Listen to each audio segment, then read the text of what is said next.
Hello everyone, my name is Joeypals and welcome back to a new episode of Pokemon Investigations. When we last left off, we took a look into the lore and origins of Deoxys before converting it in all of its forms into Fire Emblem Fates units.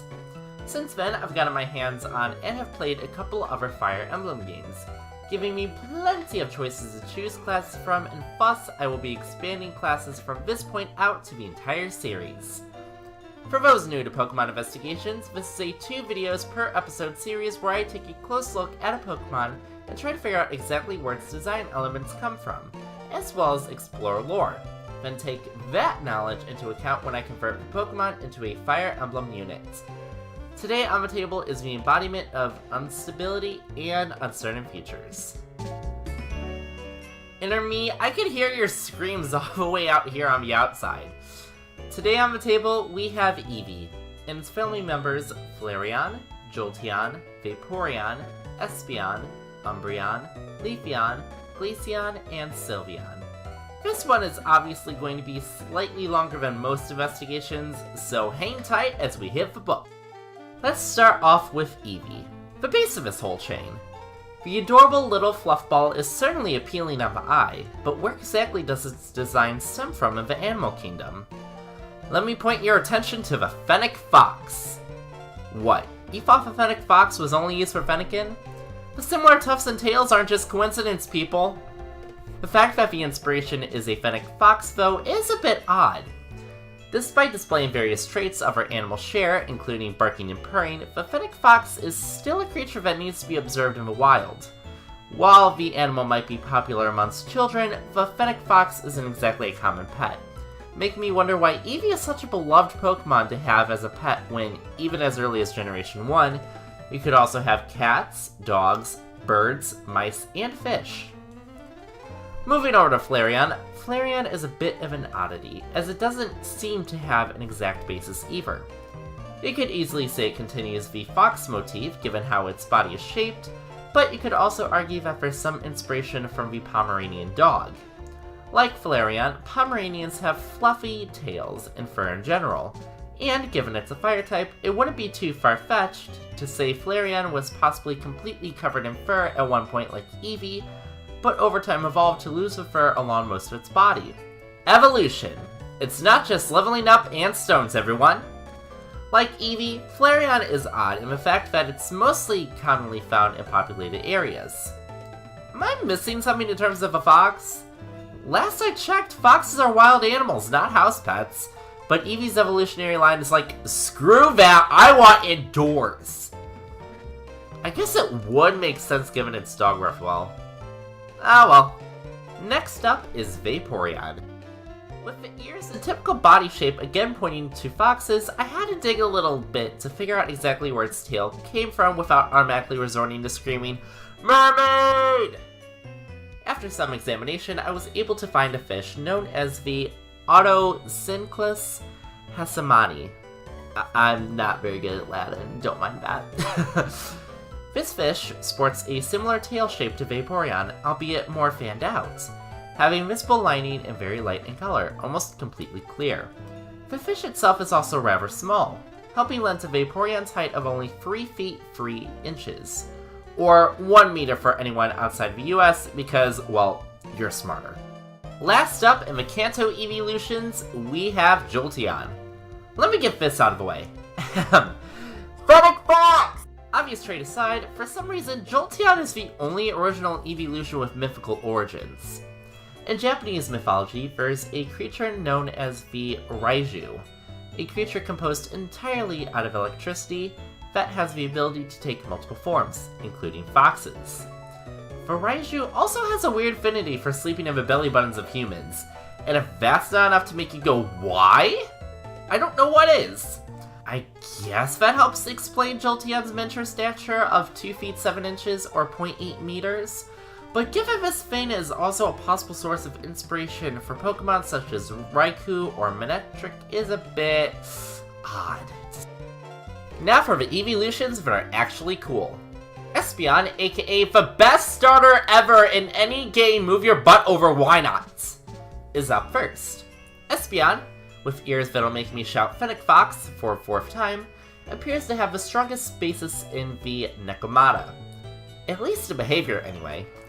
Nekomata are often depicted as two-tailed cats, but that's all they have in common unless Espeon is a type of creature that is associated with death, eats humans, and steals for souls. Bet you're double thinking that daytime happiness evolution now. Nekomata can also raise the dead, and are blamed for fires, and all sorts of stuff, you name it. This lovable kitty has some dark influences. Kinda scary if this is the psychic type and Umbreon is the dark type, right?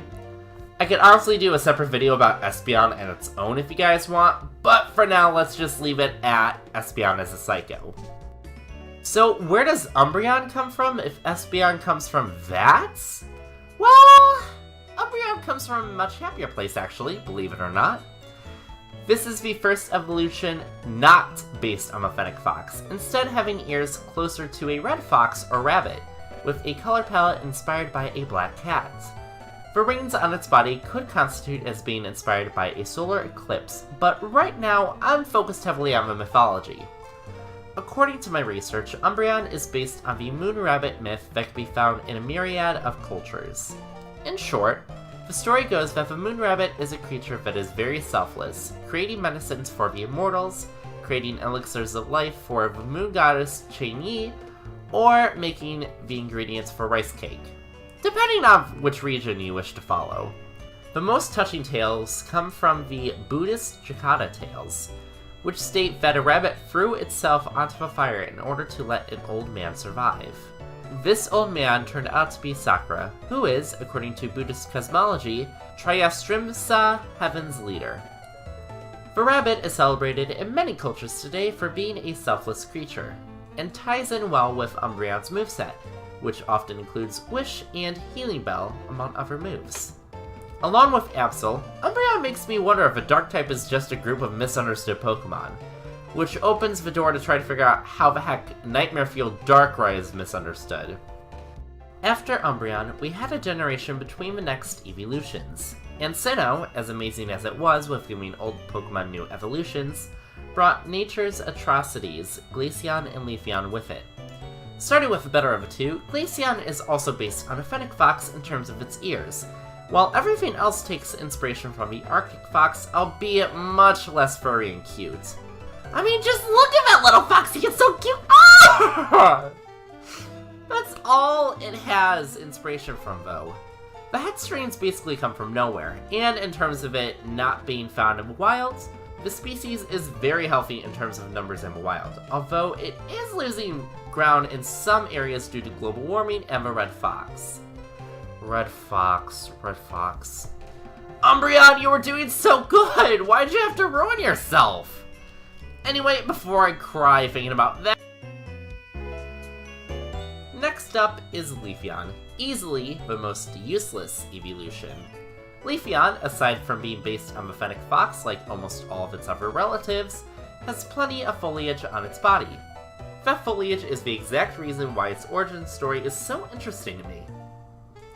According to Bulbapedia, quote, in Japan and around the world, there are stories about domesticated animals that, upon entering the forest, become wild and naturally become one with it. Leafeon could be an exaggerated example of the story. So imagine, if you will, an Eevee wandering in the forest unaccompanied. Somehow it's able to get past any potential predators, survive, and eventually evolve. Upon evolving, it got so used to its habitat that it became one with nature itself and became a Leafeon. Then Ditto goes and does the work from there because you can't have a population of Pokemon with just one individual. Come on, story, you gotta work! Finally, we have an evolution that seems like it was just made to scream that the fairy type exists. Sylveon. So, where does Miss Flesh Ribbons come from? Quote, like the other evolutions, Sylveon displays several characteristics of various mammalian creatures. Thanks, Bulbapedia, for nothing! When I get mad, I get creative. So, let's see. Once upon a time, there were two Eevee owned by a trainer named Sylvia. Sylvia absolutely adored her Eevee, and also loved her anime. Her favorite anime at the time of the upbringing of the Eevee was Sailor Moon, and the three watched the show together religiously. While Sylvia herself loved Sailor Moon, One, Eevee took a liking to Sailor Jupiter, while the other really liked Sailor Mercury. As the show came to a close, Sylvia had already taken on a fashion style similar to Sailor Moon. In the last minutes of the anime, the two Eevee evolved, with one being blue like Sailor Mercury, and the other being pink like the ribbons worn by Sailor Jupiter. These two were then named Sylvia, in honor of their trainer, Sylvia. Yay, anime! And with that, part 1 of this episode of Pokemon Investigations comes to a close. What did you think of the background of each Eeveelution? Which one was your favorite? Which one was the most lackluster? Leave it all down in the comments.